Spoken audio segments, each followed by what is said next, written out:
When I was ready for school, I was older than most children because my mother was a widow, and she kept me home to take care of my younger brother and sister. So when I entered the first grade, we sat in long seats, 3 in a seat. And of course, I had the Sisters of Charity all the way through high school, grade school and high school. Most of them were very wonderful teachers. And when I entered high school, Sister Angelica, Sister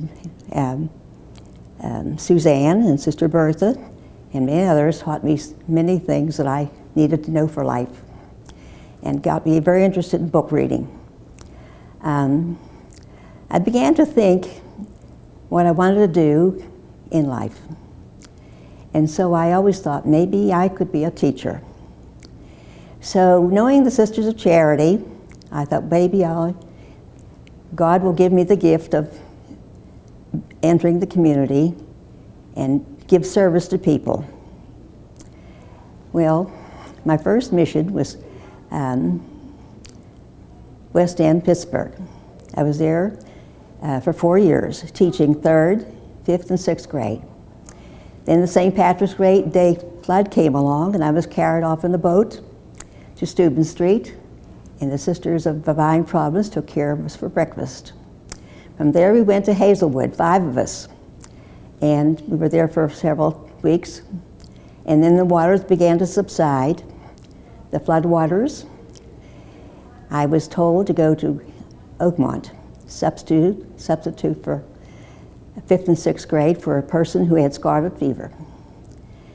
I was there for 2 weeks, and then I returned to West End. For the coming year, in 1937, I was missioned to DePaul, School for the Deaf and Hard of Hearing. And I thought, what a challenge. Everything was so different. I was used to many boys and girls at West End, at least 50 or 60 children in the classroom. This was a small group who had various hearing losses, various personalities, and various knowledge in educational work. So I wondered what I was going to do, and I knew it was going to be a challenge. I was always glad that I taught hearing children, because I had some idea about grade levels if they ever had to transfer. And that was my goal, to get them transferred to hearing children, to live in a living society with the world. We had to do many things on our own. Our curriculum was mostly up to the teacher to devise methods to teach these children. We used the Tadoma method for the young children. The child would place his hand on the teacher's cheek and feel the vibration of a sentence that was printed for them to select several sentences. In those days, we had to use a printing set with ink pad and so on, and make our own strips and charts for reading experiences. And many children became very proficient with that. They could feel the vibration on the teacher's cheek and were able to detect the sentences. But then later on, hearing aids became evident for our sisters. And of course, they were not very practical at those days. They were just beginning. It was really after World War II when our soldiers were coming home, and some of them had hearing losses and totally deaf, and the government got busy and asked something to be done for the soldiers. So hearing aids were in the process. And of course, nowadays, the hearing aids are much more improved because we used a cochlear implant, which was a miracle for the children. That was really a breakthrough. The young children are working and talking and speaking and just like normal people. And it's very happy to see that. By the time they reach 4th grade, they're ready to transfer into regular schools. And if that isn't a plus, I don't know what is. It's miraculous. So then, at DePaul, I taught the children, and of course we had many activities for them, Boy Scouts, Girl Scouts, Playmates, Peeps, and so on. Baseball, football, whatever. Gymnastics, rhythm on the piano to feel the vibration. They were exposed to songs, dramatization, choral speaking, Christmas plays, which they loved. The sisters made the costumes for the children, and the delight was everyone had some part as a character in the play, on the stage, and the parents were delighted. Well, then later years, in 1949, there were many children who had lost their sight in the hospitals. There was too much oxygen given in the incubator stage. And some of them lost their sight, some became partially sighted. So I was sent to Columbia University to learn the Braille system. My sister Justina was my companion, and she observed and got instructions for the sight-saving department.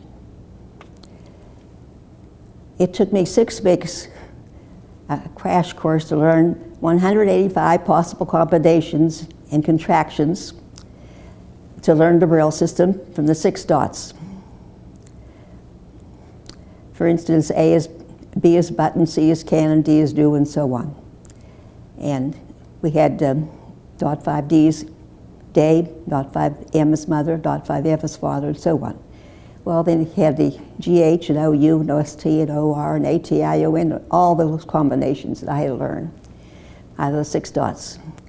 I was totally exhausted at having a 6 weeks course.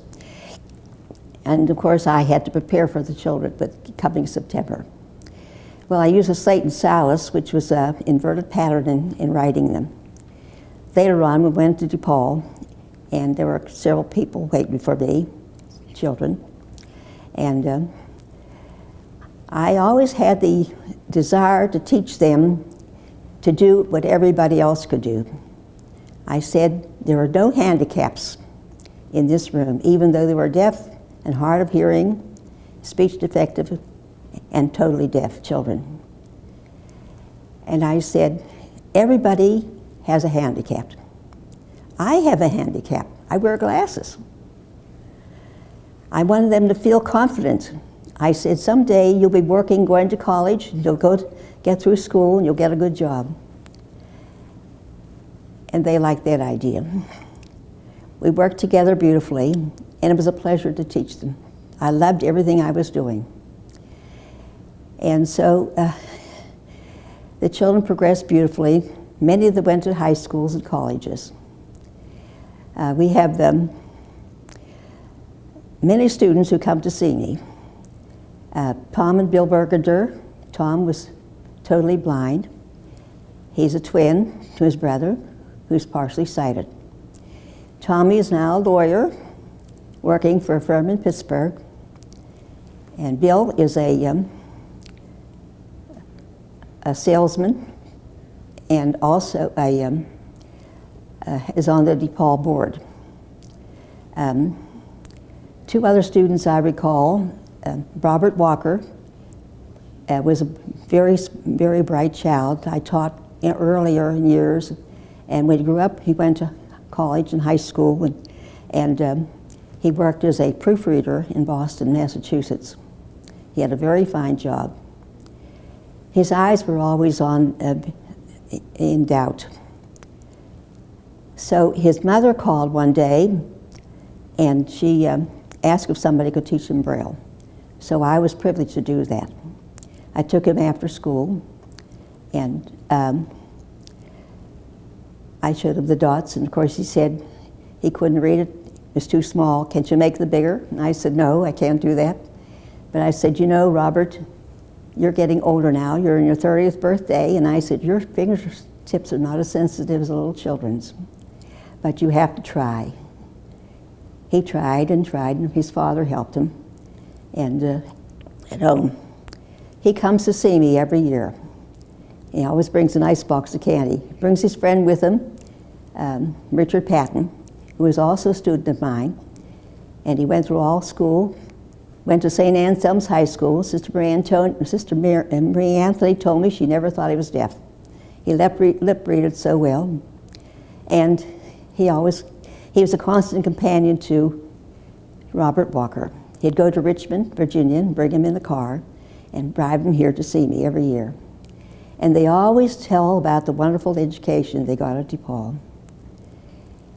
There are many stories I could tell, but I'm not going to do it anymore. My time is limited, I'm sure. But I do want to say that living at Caritas Christi is the most beautiful place in the world. It is really wonderful. God has provided us with all the needs we have. The volunteers, the maintenance people, and the nurses and everyone are so kind to us. And we have that beautiful chapel where we go and say our prayers. And I must tell you that the children at DePaul and Sister Marie Antonia, who was a founder, was asked to pray to Our Lady of Victory for the success of the school. So the children always had, and the teachers always had the daily prayer to Our Lady of Victory. And so she's my patron too. I can't forget her. Now, I want to thank everyone, and especially our benefactors, who are so kind to us. Without them, the dear Lord would not provide. I'm very grateful. And now I want to sing this little song to Our Lady of Victory. How good you are to me, dear Lord, how good you are to me. For all the blessings of the year, for friends and family far and near, for Caritas Christi and all so dear. I thank you, dear Lord. I thank you for the grass and trees, the wind and rain and pretty leaves, the harvest crane and birds that sing. I thank you for everything. But most of all, I thank you, Lord, for someone very dear to me. At Caritas Christi, I love to pray to Our Lady of Victory.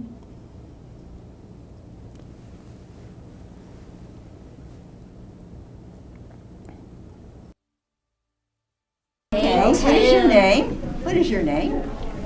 Banu. Banu. This is I'm Banu. glad to meet you. My name is Jamie. Zany. Danny? My name is Ida. Caesar. Yeah. My name is Destiny. Destiny. Bethany? My name is Kira.